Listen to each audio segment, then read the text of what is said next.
नमस्कार शेतकरी बांधव. सध्या कपाशी शेती पाती आणि बोंडांच्या अवस्थेमध्ये आहे.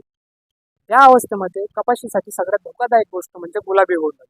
गुलाबी बोंडअळीच्या प्रामुख्याने 4 अवस्था असतात: पतंग, अंडी, अळी आणि फूस.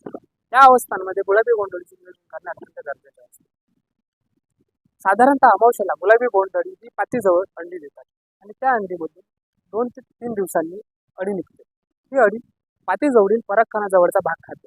त्यामुळे आपल्याला पातीमध्ये दोमडीसारखा प्रकार दिसून येतो. तसेच बोंडामध्ये जाऊन बोंडामधील बियांजवळचा भाग खातात आणि ते छिद्र आपल्या दृष्टीने झाकून देतात. त्यामुळे बोंडअळी साधारणतः आपल्या डोळ्यांना दिसत नाही.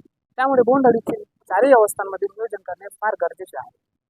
झायडेक्स कंपनीचे झायटोनिक नीम हे अत्यंत प्रतिबंधात्मक नियोजनासाठीचे औषध आहे, जे की आधुनिक मायक्रो इनकॅप्सुलेशन तंत्रज्ञानावर आधारित असून दीर्घकाळ उपयोजनासाठी बनवलेले एक विशेष उत्पादन आहे, जे रिपेलेन्सी या तत्वज्ञानावर काम करते. म्हणजेच गुलाबी बोंडअळीच्या पतंगांना झाडावर बसू देत नाही, म्हणून त्यांना अंडी टाकण्यास अडथळे निर्माण होते. गुलाबी बोंडअळीच्या पतंगांनी अंडी टाकलेले असतील त्या अंडींना नपुंसक करतात, म्हणजेच अंडीमधून अळी बाहेर येत नाही.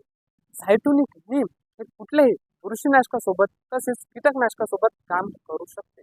कामच करत नाही तर त्या कीटकनाशक आणि बुरशीनाशकाचा असर सुद्धा दीर्घकाळासाठी वाढवतो.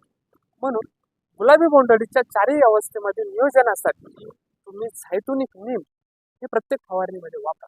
अधिक माहितीसाठी संपर्क करा. धन्यवाद.